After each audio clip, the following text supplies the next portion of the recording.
कि जो कमेले का इशू इन लोगों ने उठाया है, तो नगर पंचायत डासना में यहाँ पुराना एक कदीम ज़माने से कमेला था और वो कमेला फिर वो बंद हो गया। जब वो बंद हो गया तो अताउल्लाह यहाँ चेयरमैन थे, तो हमने फिर कोशिश ये की कि भाई यहाँ कमेला चालू होना चाहिए और उसका मकसद सिर्फ मेरा ये था कि भाई बिरादरी के जो लोग हैं उन्हें मुफाद हो, वो कारोबार से जुड़ें। तो हमने यहाँ हाफिज़ अताउल्लाह से संपर्क किया, मतलब हाफिज़ जी यहाँ कमेला दोबारा चालू होना चाहिए। हम डीएम से मिले और हमने फिर उसकी प्रक्रिया शुरू की और उसके बाद में 70 लाख का हमने वो ठेका लिया। मैंने और सिराज भाई हापुड़ वाले थे, हमारे इसमें 1.25 करोड़ रुपए लगे तकरीबन। तो उस पर सबसे ज़्यादा जो विरोध किया, जो आज ये कमेले की बात कह रहे हैं, सबसे ज़्यादा विरोध इन्होंने ही किया कि कमेला हम यहाँ नहीं बनने देंगे, यहाँ नहीं बनने देंगे। और पूरा ये कि वहाँ 50-100 लोग ले जाके वहाँ ये खड़े हो गए कि हम कमेला नहीं बनने देंगे। आज ये कह रहे हैं कि हम कमेला बनवाएंगे। दोस्तों आदाब, नमस्कार, सत श्री अकाल। मैं चौधरी अफसर और मेरे साथ आप देख रहे हैं चुनावी चौपाल। और आज चुनावी चौपाल में हम बात करेंगे नगर पंचायत डासना की। अगर मैं बात करूं तो कुरैशी समाज में कई सारी बातें हुई, क्योंकि यहाँ से एक प्रत्याशी तो हैं मेहताब कुरैशी और एक तरफ बात की जाए तो अब्दुल्ला कुरैशी।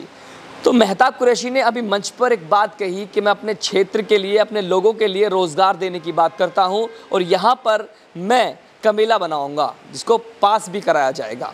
लेकिन मैं ये जानना चाहता हूं, क्योंकि हमारे साथ अब्दुल्ला कुरैशी मौजूद हैं जिन्होंने पहले क्षेत्र के लिए परमिशन कराई और यहाँ पर कमेला बनाने की, रोज़गार दिलाने की बात की। आखिर वो कमेला क्यों बंद हुआ ये भी मैं आपसे जानूंगा और इसी के साथ मैं ये जानूंगा कि मंच पर खड़े होकर वोट को हासिल करना और इस तरह से जो है लुभाना, क्या कहेंगे इस बारे में?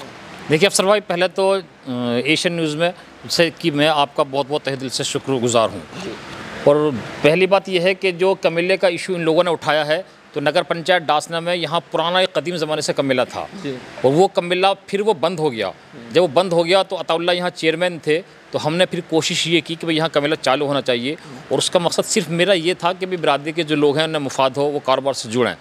तो हमने यहाँ हाफिज़ अताउल्लाह से संपर्क किया, मतलब हाफिज़ जी यहाँ कमेला दोबारा चालू होना चाहिए। हम डीएम से मिले और हमने फिर उसकी प्रक्रिया शुरू की और उसके बाद में 70 लाख का हमने वो ठेका लिया। मैंने और सिराज भाई हापुड़ वाले थे, हमारे इसमें 1.25 करोड़ रुपए लगे तकरीबन।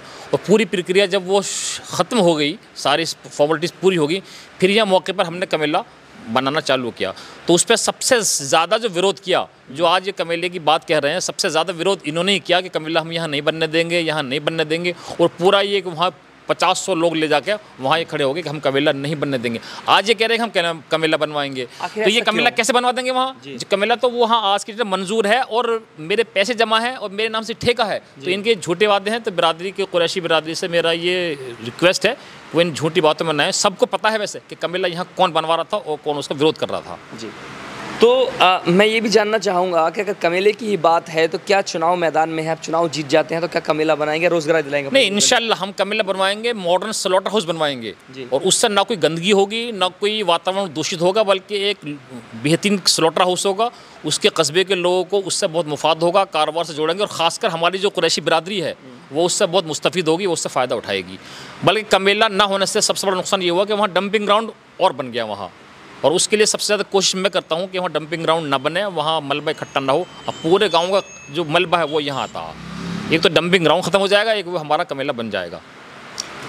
बात करूँ मैं आपके जो बात की जाए क्षेत्र में चुनाव लड़ रहे हैं मेहताब कुरैशी, तो उन पर जो है बात की जाए कि जनता को लुभाने का, अपने क्षेत्र को, वो कहते हैं कि ओबीसी मेरे साथ है, तो आप क्या कहना चाहते हैं? लेकिन ओबीसी साथ लेकर के चलते हैं तो वोट उन्हें क्यों नहीं मिल पाता है? देखिए ओबीसी की बात तो दूर, पहले तो बिरादरी में इस बार वोट ले लें। वो हमारी बिरादरी में पिछली बार उन्होंने काफ़ी वोट दिया था, लेकिन लोग इतने पछता रहे हैं, इतने दुखी हैं कि भाई हमने बहुत बड़ी गलती की। ऐसा क्यों?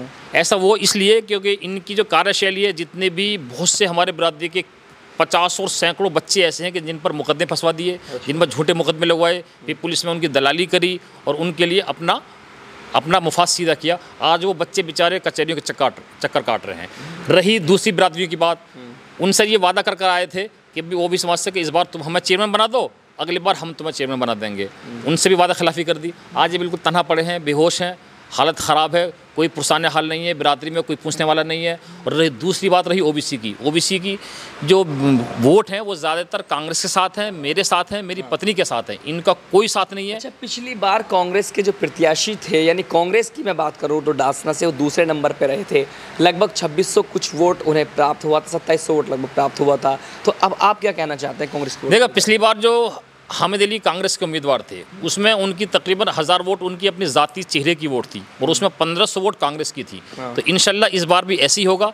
इस बार मेरे साथ कम से कम 1500 से 2000 के बीच में बिरादरी की वोट है और डासने के अंदर 1500 वोट ऐसी हैं कि जो आंख मीच के सिर्फ उन्हें हाथ दिखता है, कांग्रेस दिखती है। और इस बार कांग्रेस की लहर भी है, लोग की सोच भी बनी है कांग्रेस के प्रति। सपा है, बसपा है, इनसे लोग बिल्कुल पछता रहे। सपा को तो अच्छा वोट बैंक यहाँ मिला था, लेकिन इतना लोग पीछे क्यों जा रहे हैं सपा से? देखिए, डासने का एक इतिहास रहा कि जो भी यहाँ साइकिल से जीता है वो बुरी तरह हरा।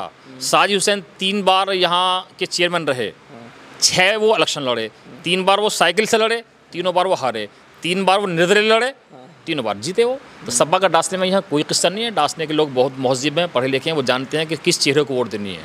सबसे बड़ी खुशी की बात आज मेरे लिए ये है कि मेरे जो ख़ानदान के लोग हैं, जो बिल्कुल करीबी हैं, जिनसे मेरा गहरा खून का रिश्ता है, आज वो मेरे साथ हैं, मुझे उन्होंने ताउन दिया है। मुझे सबसे बड़ी खुशी ये है, मुझे तो आज इतनी खुशी है कि समझो आज मैं इलेक्शन जीत गया।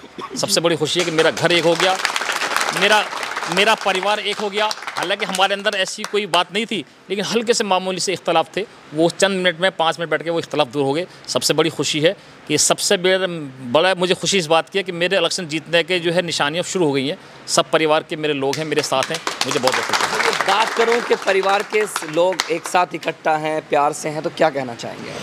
भैया मैं ये कहना चाहूँगा, एक बड़े बूढ़ों की मिसाल है देहाती कि पानी में अगर डंडा मारा जा तो चंद मिनटों के लिए अलग हो जाता, उसके बाद फिर एक जगह हो जाता। अल्लाह का शुक्र हमारी पूरी फैमिली। गुलजार भाई, उनसे हम बात करेंगे। जी जी।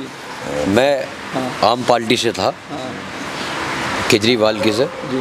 अब मैंने वकील साहब को दुल्ला एडवोकेट की काबिलियत देख के, कांग्रेस की काबिलियत देख के इनको समर्थन दे दिया है और इनको जिताने का काम करूँगा। तो बिरादरी को लेकर के क्या संदेश देना चाहते हैं आप? बिरादरी को लेकर मैं संदेश देना चाहता हूँ कि मेरी तमाम अहले कुरैश जो है बिरादरी हमारी, उनसे गुजारिश है कि आप मुझे वोट दें, मुझे ताउन करें।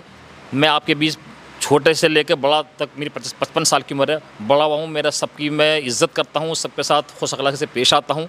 तो आप मुझे वोट दें, मुझे ताउन दें। इंशाल्लाह बिरादरी की मैं नाक ऊँची करूँगा, बिरादरी को कहीं शर्मिंदगी नहीं होगी। अब मैं यही आपसे के माध्यम से ये वादा करता हूँ। जैसे कि आपने मेरे साथ देखा कि हाजी अब्दुल्ला कुरैशी ने किस तरह से विपक्ष पर कटाक्ष किया है और विकास को लेकर के जो वादे हैं, जो पहले बिना सत्ता में रहे उन्होंने वादे पूरे किए थे, अपने पास से खर्च किया था, लेकिन उन्हें उन वादों को वो जीतने के बाद फिर से पूरा करना चाहते हैं और क्षेत्र में युवाओं को रोज़गार की लहर भी लाना चाहते हैं। तो बने रहिए मेरे साथ, मैं चौधरी अफसर, हमारे सहयोगी के साथ, एशियन न्यूज़ गाज़ियाबाद।